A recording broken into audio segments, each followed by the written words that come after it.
Atención empresas del sector servicios. En la página web del INA www.ina.ac.cr podrá encontrar las guías, protocolos y recursos para operar de manera segura a través de la caja de herramientas prácticas ante el COVID-19.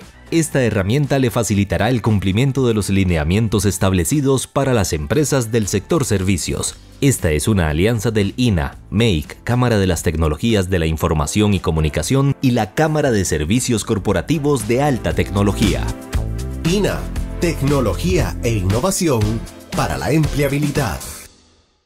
Respetar las medidas contra la COVID-19 es mi responsabilidad, porque luego voy a mi casa con mi familia. Yo tuve COVID, estuve internado 15 días, vi personas morir de lo que yo tenía. Y eso no lo quiero para mi familia, ni para mis compañeros. Por eso uso mascarilla, mantengo la distancia y me lavo las manos constantemente. Y así los protejo a ellos. El grupo informativo El Guardián y Más Televisión presentan. Esto es Cara a Cara con Richard Molina. En realidad toda la economía, toda la sociedad está pasando una crisis que ya venía, ¿verdad? Y que se agudiza con la pandemia, pero desde el CONACOP vemos esta crisis más bien como una gran oportunidad, porque es precisamente de los momentos difíciles en donde el movimiento cooperativo siempre ha salido adelante. Él es Franklin Salazar Guzmán, secretario ejecutivo del Consejo Nacional de Cooperativas, CONACOP, con amplia experiencia en el sector cooperativo costarricense, donde ha desarrollado una larga trayectoria en puestos gerenciales. Es parte del consejo que toma las decisiones para reactivar el sector que representa y nos motiva para tener un cara a cara con el sector cooperativo costarricense. www.elguardian.cr. Bueno, muchas gracias, don Franklin, por atendernos, por darnos la oportunidad en este cara a cara de conocer más del movimiento cooperativo. Muchas gracias, don Richard. Estamos para servirle y gracias por prestarnos ese medio para comunicar el qué hacer y toda esta lucha que vive el movimiento cooperativo día a día. Yo le cuento que yo soy cooperativista desde la escuela. Le contaba esa anécdota de que había una cooperativa en la escuela y eran recuerdos tan bonitos porque allí me empezaron a enseñar que la unión hace la fuerza y que teníamos que juntarnos para propósitos en común. Ahora recordando, creo que queríamos comprar un uniforme, hicimos una cooperativa y juntamos la plata y nos compramos un uniforme. Y realmente ha pasado mucha agua debajo de ese puente, pero hoy veo con distancia al movimiento cooperativo y me pregunto dónde está el movimiento cooperativo costarricense. Le cuento esto porque las noticias que uno ha tenido a veces lo confunden o lo hacen pensar que el movimiento cooperativo costarricense está pasando una crisis muy importante. Pero ¿qué hay de eso, don Frank? En realidad toda la economía, toda la sociedad está pasando una crisis que ya venía, ¿verdad? Y que se agudiza con la pandemia, pero desde el CONACOP vemos esta crisis más bien como una gran oportunidad, porque es precisamente de los momentos difíciles en donde el movimiento cooperativo siempre ha salido adelante. En el año del 78 al 82, en el gobierno de don Rodrigo Carazo, en aquella crisis tan lamentable, precisamente fue donde más se fortaleció el movimiento cooperativo y ayudó a despegar la economía del país nuevamente. Esta crisis la vemos desde el movimiento cooperativo como una gran oportunidad para ayudar al país en temas de empleo, en temas de seguridad alimentaria, en temas de reactivación económica y desarrollar mucho más al cooperativismo costarricense. La impresión que nos queda de titulares de algunos medios es que hay una crisis de valores jurídicos, o sea, acciones criminales que podrían estar embadurnando, como dice uno, involucrando a todo el sector cooperativo. La intervención del sector cooperativo, ¿qué hay de eso? ¿Qué se puede decir? Ya ha pasado largo tiempo, sí, entonces ya podemos valorarlo. ¿Qué tenemos? Bueno, ¿dónde están los condenados? ¿Verdad? Que tanto ruido se hizo en aquel momento, ¿verdad? En el más o menos febrero en adelante del 2017, y no era cierto. No han podido, no han podido condenar a nadie, ni siquiera se ha elevado a juicio a nadie, y se ha podido ir demostrando poco a poco en el juzgado que está llevando el caso de que la Fiscalía no va a poder ni siquiera elevar a juicio. Entonces, ¿qué fue eso? Fue una intervención para obtener el control de una institución que no tenían. ¿verdad? Y cuando el gobierno de Luis Guillermo Solís asume el poder en Costa Rica, el poder del gobierno, pues, interviene en el Infocop para que, y hay que decirlo así, sí, claro, así de claro, por favor. ¿verdad? Teníamos dirigentes, exdirigentes del movimiento cooperativo, que en ese momento eran diputados, y que habían tenido serios problemas porque habían sido separados del CONACOP, que habían sido separados del Infocop, y que entonces encontraron una gran oportunidad en ese gobierno para obtener nuevamente el control del Infocop, que es la principal institución, la que más recursos tiene del movimiento cooperativo. El cooperativismo costarricense tiene una estructura muy importante, muy diferente al resto de la región, con un Infocop, ¿verdad? Con un artículo 64 en la Constitución, ¿verdad? Que establece la obligación del Estado de fomentar el cooperativismo, que no lo tienen los otros países, que tienen un centro de estudios y capacitación cooperativa, un Consejo Nacional de Cooperativas, una comisión de cooperativas de trabajo asociado que se llama Comisión Permanente de Cooperativas de Autogestión. Esa estructura no la tienen los demás países y por supuesto que eso llama la atención cuando hay un Infocop en donde los bancos le trasladan una parte de sus utilidades porque así lo estableció el legislador, y que es muy bueno y que ha sido muy sano y que ha hecho la diferencia para que haya una mejor distribución de la riqueza del país a través del cooperativismo. Eso es uno de los principales problemas, y qué dicha que usted lo menciona, distribución de la riqueza. ¿Es el modelo del cooperativismo esa figura que necesitamos para atacar ese monstruo que se llama desigualdad en cuanto a la distribución de riqueza? Claro, es que no veo otra, ni siquiera similar. Yo sé que el solidarismo también es una herramienta muy importante, ¿verdad? Y está el comunalismo haciendo una labor un poquito distinta, pero también muy importante para los costarricenses.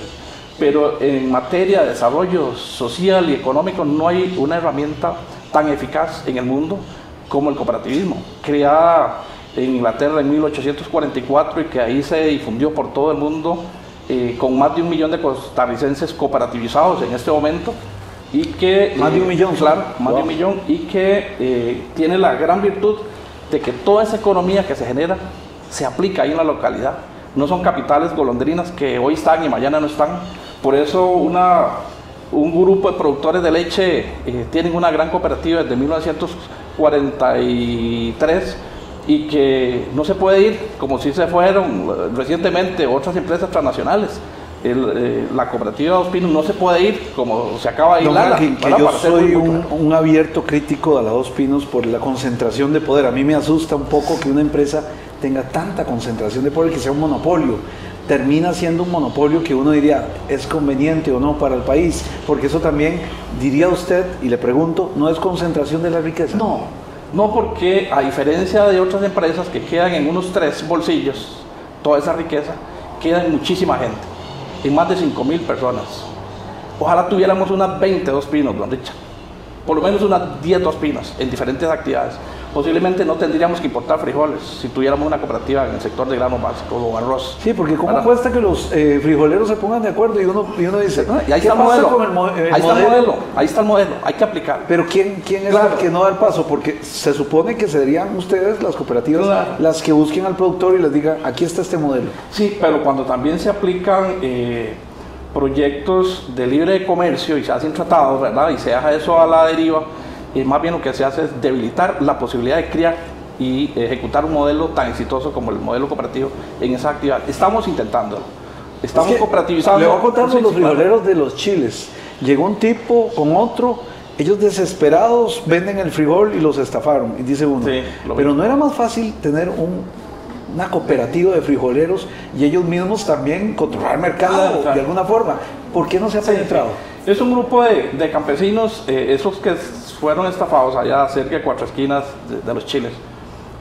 Muy humilde, el estafador se aprovechó de esa condición, porque sí tenemos grupos organizados que acopian, está del Centro Agrícola Cantonal ahí en el Pavón de los Chiles, o tenemos algunas cooperativas en la zona de Upala, hay varias cooperativas en la zona de Pejivalle y Pérez Celedón que están empezando a articularse, y recientemente con el apoyo del CONACOP crearon una organización sombrilla, una corporación de organizaciones cooperativas y asociaciones de productores, y ya estamos trabajando en esa articulación, utilizando el modelo cooperativo que es tan eficaz para resolver ese tipo de... Pero ya están ahí. Ya estamos trabajando, claro. Ok, porque a mí me parece que en esta crisis el que tiene que levantar la mano es el movimiento Así cooperativo es. para decir, señores, tenemos muchísimas oportunidades, como usted lo señalaba, Claro. y esas oportunidades se aprovechan. Le pregunto, ¿ya están moviéndose para aprovechar esas oportunidades ante un mundo que usted lo mismo lo señalaba con el medio La Voz Cooperativa, que estaba ahí Claro, y que le han dado un nuevo aire? ¿Ya ustedes entienden la nueva dinámica? Estamos trabajando y dichosamente algunas instituciones del Estado nos están apoyando. El Consejo Nacional de Producción, tan debilitado y tan criticado que ha sido, pero con el programa de abastecimiento institucional está apoyando esas pequeñas iniciativas que estamos impulsando, y también el Instituto de Desarrollo Rural, INDER, está metiendo la mano, ayudando en una forma organizada a los productores. Es que es muy difícil que 3.000 o 4.000 productores en forma individual esas instituciones los puedan atender, pero en una forma cooperativa sí se puede apoyar. Entonces, cada colón que pone ahí una institución se convierte de pronto en 8 o en 10 colones por el apoyo y ese esfuerzo que hace el grupo, ¿verdad? Que es una fuerza más fuerte que hace que ese capital se pueda reproducir con mayor facilidad y que todos los esfuerzos se puedan mejorar. ¿Qué ventaja le ofrece a un grupo ser o formar una cooperativa? Es en realidad un proceso bastante sencillo, se necesitan mínimo 20 personas, en el caso de las cooperativas de trabajo asociado un mínimo de 12 personas. Eso hay algunos proyectos de ley que están tratando de bajar. No es tanto si se baja el número o no, lo más importante es que haya una política de Estado de que el desarrollo local se pueda impulsar y que El modelo actualmente esa economía local se pueda impulsar. Don Franklin, ¿usted actualmente siente que el modelo premia el cooperativismo? No, en este momento no. Todos los proyectos de ley, todos los tratados y lo que viene de OCDE más bien viene a barrer el cooperativismo. Estamos haciendo un esfuerzo nacional. Perdóneme, le hago paréntesis claro. ahí, porque OCDE nos han dicho que es la octava maravilla, la pomada canaria. ¿Qué visión le dan ustedes a la OCDE? Y de feria viene OCDE y dice que el movimiento cooperativo estaba muy premiado en Costa Rica, pero es que solo están viendo las partes que al grupo económico empresarial más grande y otros que incluso no estaban aportando, y ahora vamos a hablar de eso poco, porque unos sí aportan impuestos y otros no aportaron en el 2018, no fueron grabados y ahora tampoco los están, está hablando. por ejemplo, ¿verdad? Y entonces hablan de que el movimiento cooperativo tiene muchos beneficios. No es tan cierto. Si agarramos las cargas parafiscales y todas las reservas que las cooperativas tienen que hacer, más las imposiciones que se instalaron, que ya venían algunas en el 2018, más las del 2018, los aportes son mayores, pero además con una gran ventaja, que estamos generando bienestar local. Y si no hay bienestar local y ese desarrollo socioeconómico local, y se ensancha aún más la pobreza, ¿quién tiene que atender esa pobreza? El Estado. Entonces la forma de quitar esa posibilidad de que el Estado tenga que atender esa población es impulsemos el cooperativismo, y ellos solos se autogestionan y se autodesarrollan. Pero ha costado que entiendan. Empieza el baile político, y usted sabe que ahora todos los novios sacan a la novia, en este caso el cooperativismo, a ver cómo funciona ese asunto. ¿Cómo ven el asunto político? Porque yo sé que todo en la vida tiene una interferencia política, pero ahora en año preelectoral o el año electoral vienen muchas cosas. ¿Qué esperarían ustedes de estos precandidatos ahora? Sí, hemos estado estudiándolo, ¿verdad? Ciertamente las campañas políticas hacen milagros, ¿verdad? Y gente que estaba muy fuerte golpeándonos en el 2018 ahora han bajado un poco. ¿Ha pasado? Sí. Sí. ¿Podríamos claro. decir nombres? Yo preferiría que no, porque tendría que hablar de un montón de partidos, ¿verdad? Pero es de todos los partidos. Sí, claro, ¿verdad? Pero podemos decir alguno, ¿verdad? La diputada pues, Marinés Solís nos ha golpeado muy fuerte en toda esta legislatura, ¿verdad? Ha bajado un poco. Yo creo que ha estado... La jefa de campaña de Pedro Muñoz. Exacto. Yo creo que ha estado entendiendo un poco. Tal vez no entendía, a pesar de que es San Caleño y que venía de un cantón muy cooperativista. Creo y quiero pensar que no entendía bien el modelo también. No solo el tema de campaña que se acerca, creo que ha entendido y que ha estudiado un poco más el modelo cooperativo y las bondades del movimiento cooperativo en el mundo entero, ¿verdad? En diferentes actividades económicas. En Costa Rica tenemos cooperativas en casi todas las actividades económicas, desde producción agrícola, salud, supermercados, producción láctea, café. Las financieras les va muy bien, ¿verdad? Las financieras en su mayoría les va muy bien, ¿verdad? Igual con el modelo económico que le abrió mucho espacio a la banca privada, ¿verdad? También el movimiento cooperativo financiero, que apenas tiene un 10% de ese pastel financiero nacional, y también se han visto afectados. 10%, y yo creí que era más grande la participación. No, es pequeñito. Y aún ese 10% es tantísimo el egoísmo del sector empresarial, que ese 10% lo pelean y lo tratan de destruir. Don Franklin, cuando usted habla del sector empresarial, me confunde. ¿No son las cooperativas empresas? Sí, claro. Del sector empresarial mercantilista, ¿verdad? Privado en su totalidad, mercantil, digamos. Hay una diferencia muy importante. Las cooperativas son empresas sociales. Y deben ser exitosas, ¿no? Y tienen que ser exitosas, claro. ¿Cuánto del 100% de las cooperativas costarricenses son exitosas? Por lo menos un 95%, así a grandes. Porque el hecho que una cooperativa sea pequeña en su membresía no quiere decir que no sea exitosa. Si le está dando beneficio a sus 20 asociados fundadores o a sus 40 o a sus 100 asociados, parece un número pequeño, pero si ese fue el objetivo de beneficiar a esa población en esa comunidad, es un éxito, ¿verdad? Que el Estado no tenga que llegar ahí todos los años con el IMAS a dar asistencia, ¿verdad? Por ejemplo, hay muchísimos casos. Cacho Negro tiene abrió una oportunidad, las señoras de ahí hicieron una cocina comunal. ¿Ellos podrían hacer una cooperativa? Por supuesto. Y les pongo el ejemplo de Copeingua en Liberia, que empezaron con un restaurancito las señoras. Las tortilleras son las famosas. No, está Cope Tortilla en Santa Cruz y Copeingua en Liberia Centro, y ya tienen un segundo restaurante. Esas señoras podríamos perfectamente hacer una pasantía y llevarlas y que vean el modelo que ellas están implementando, súper exitoso, muy golpeado ahora con la pandemia en el 2020, pero ya están nuevamente levantando y ahí se han mantenido. ¿Quiénes integran el consejo de ustedes? Claro. La junta directiva, diría uno. Claro. ¿Quiénes la integran? Exacto. El movimiento cooperativo y el CONACOP, la ley establece un plenario que me parece que fue como una copia un poquito del plenario legislativo, el que lo pensó, con un plenario conformado por todas las cooperativas del país que se dividen en 3 grupos. El plenario CONACOP se conforma por, en este momento, 35 miembros, pero son 10 de cooperativas de trabajo asociado o de autogestión, que se llama en Costa Rica de autogestión, el resto del mundo llaman de trabajo asociado. 10 de cooperativas agrícolas industriales y 10 de otros sectores. Todo lo que no sea de autogestión ni agrícola industrial entra en esa asamblea de otros sectores, más un representante de cada unión o federación de ámbito nacional. Entonces hay ahí en este momento 5 de uniones y federaciones, más los 30 de los 3 grupos anteriores. Hay una representación amplia. Entonces, exacto.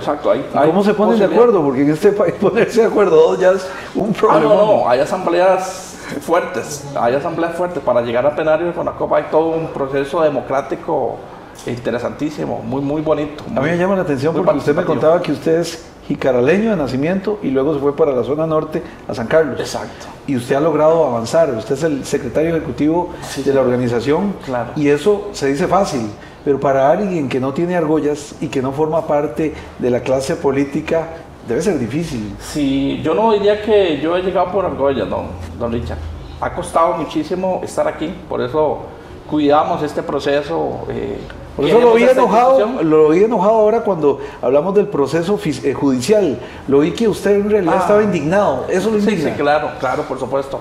Porque si hay 7 miembros en la Junta Directiva del Infocop y aprueban, incluyendo al presidente de la República, don Carlos Alvarado, aprueba un crédito como el de Cocafé, que fue el más cuestionado. ¿Cómo es que hay una intervención? Sacan a los 4 representantes del CONACOP y quedan los 3 representantes del gobierno. Si ellos participaron, es que no había nada oscuro ahí. Barájemela despacio. 7. 4 del CONACOP fuera y 3 del gobierno se quedan. Exacto. ¿Y cómo se baila eso? Entonces se le hubiera quitado toda la Junta. Si era que había alguna anomalía, se quita toda la Junta, ¿verdad? Pero además había algo más importante. Cualquier crédito que se aprobaba y que se aprueba en ese momento, así está el reglamento de Infocop, requiere de 5 votos y el CONACOP solo tiene 4. El otro tiene que ser del gobierno. ¿Y quiénes son del gobierno? Para que el Banco Nacional tiene un representante, el ministro de Agricultura o su representante, y el ministro o su representante del Ministerio de Trabajo. Puro Poder Ejecutivo, Exacto. a excepción del Banco Nacional, que Exacto. podría tener, ¿verdad? Y el Banco Nacional es muy entendible por qué tiene un representante, porque antes de crear el Infocop, lo que había era un departamento de cooperativas en el Banco Nacional. Así nació Copa Liberia, Dos Pinos y otras. Y entonces cuando se crea el Infocop, se le dice a los bancos de sus utilidades pongan un 10% en el Infocop para desarrollar el cooperativismo, ¿verdad? En aplicación del artículo 64 de la Constitución, que obliga al Estado a fomentar el cooperativismo, y entonces instalan un representante del Banco Nacional, que parece muy lógico. Pero ahí los 7 tomaban decisiones, Claro, se ocupaban pero 5 para votos. cualquier crédito, aunque sea de 1 millón de colones, se ocupan 5 votos. Tiene que haber un Y representante sacaron a los 4. del CONACOP únicamente. Entonces, para sea, son muy políticos. Sí, totalmente. Don Eso Franklin, fue muy político. Y estamos hablando de 2 gobiernos PAC. ¿Los ha golpeado el gobierno PAC? Sí, sin embargo, ya en este último gobierno, ya el 30 de noviembre del 2019 terminó la intervención. El CONACOP nombra a sus representantes en la Junta y están retomando, por dicha, el Infocop. ¿No lo dañó a muerte? No, por dicha no, porque es una institución muy sólida, ¿verdad? Pero el daño no fue al Infocop y al CONACOP. Al CONACOP un poco, ¿verdad? Porque no nos giraban unos recursos que por ley tenían que girar. Pero la imagen. Exacto, Ese, la imagen ese fue, momento donde claro, salían esos movimientos y uno decía, qué claro, bochorno ahí, ¿verdad? claro, claro. Pero lo más triste es internarse en el país y ir al interior de Cotobruz y ver a los productores que le cerraron la cooperativa, o ir a Agroatirro en Turrialba y ver el ingenio que tenía 70 años, que le daba un servicio a los agricultores, a los pequeñitos agricultores que no tenían nada que ver con toda esta escena y este show político que estaba haciendo el PAC en el Infocop, y que salieron afectados. Y eso sí nos duele cada vez que fui la semana pasada a Cotobruz y ver aquellas instalaciones ahí encharraladas, abandonadas.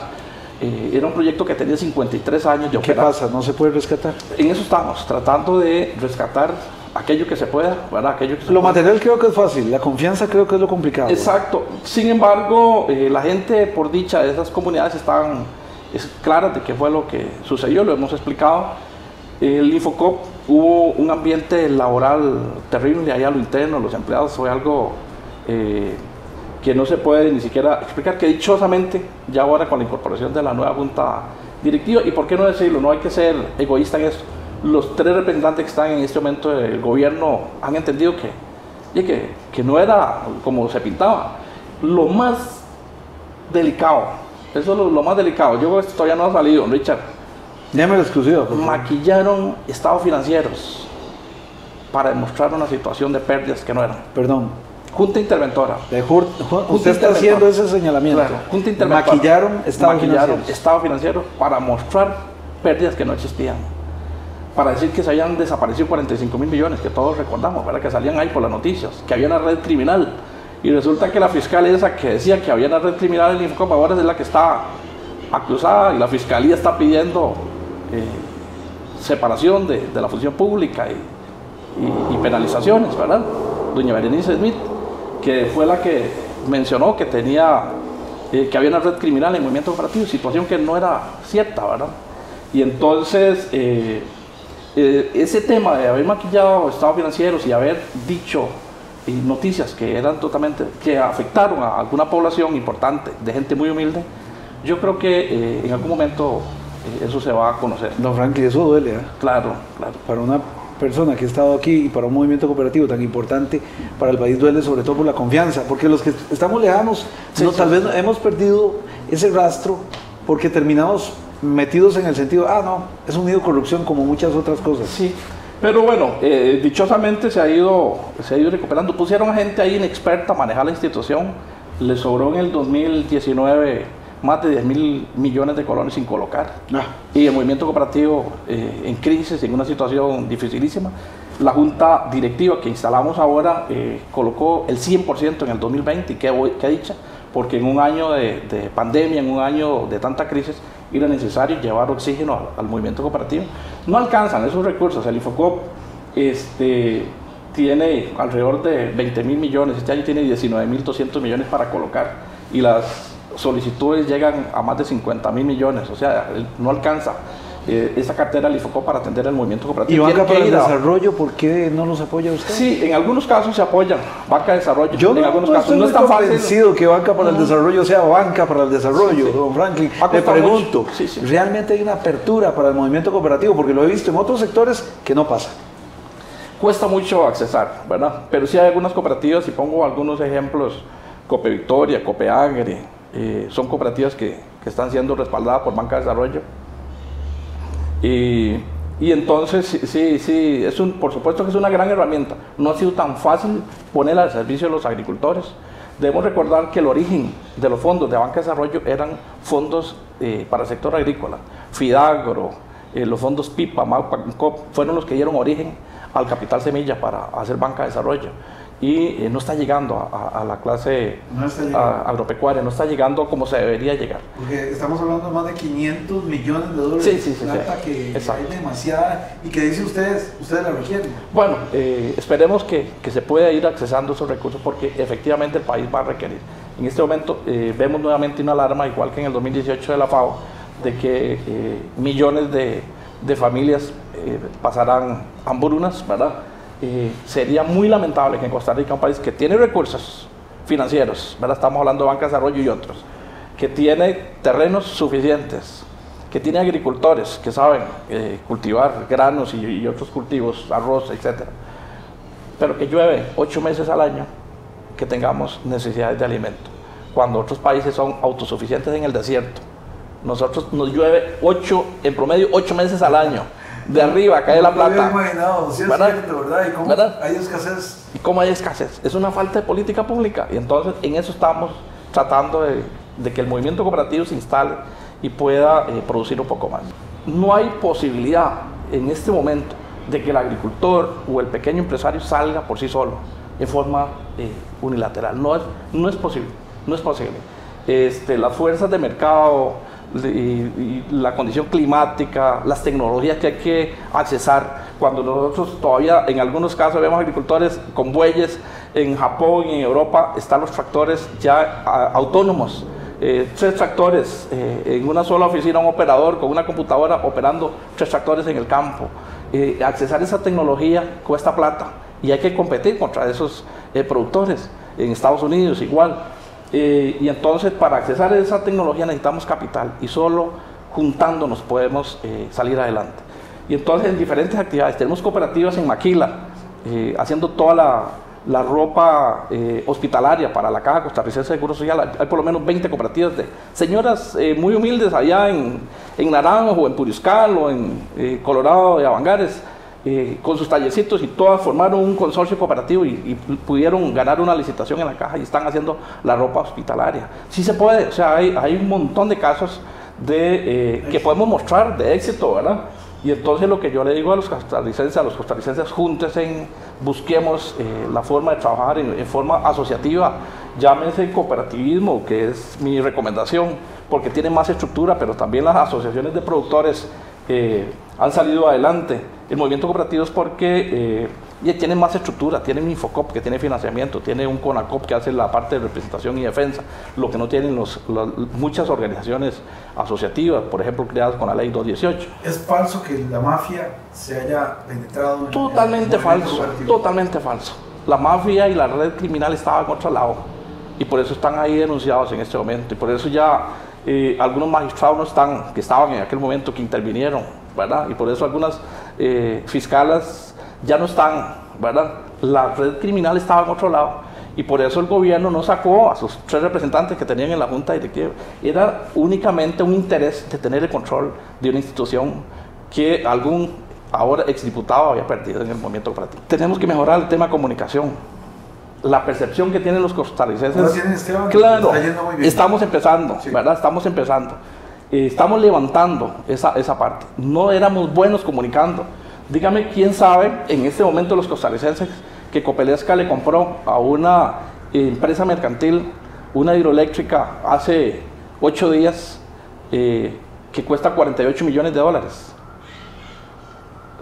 Bueno, no hay un 5% posiblemente de la población nacional que sepa eso, ¿verdad? O que Copelesca tiene 104.000 asociados en la zona norte que tienen energía más barata que Fuerza y Luz, siendo que Copelesca tiene algunos trechos de 4 kilómetros donde hay solo una casa, y Fuerza y Luz tiene hasta 4.000 viviendas en kilómetro cuadrado, y sin embargo en San Carlos es más barata la electricidad que en el Valle Central.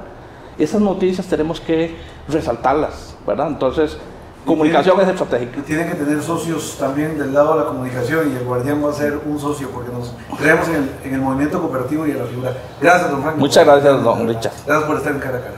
Muchas gracias. www.elguardian.cr. Nuestro próximo programa tendrá otro Cara a Cara con los personajes más importantes de Costa Rica. Nos vemos.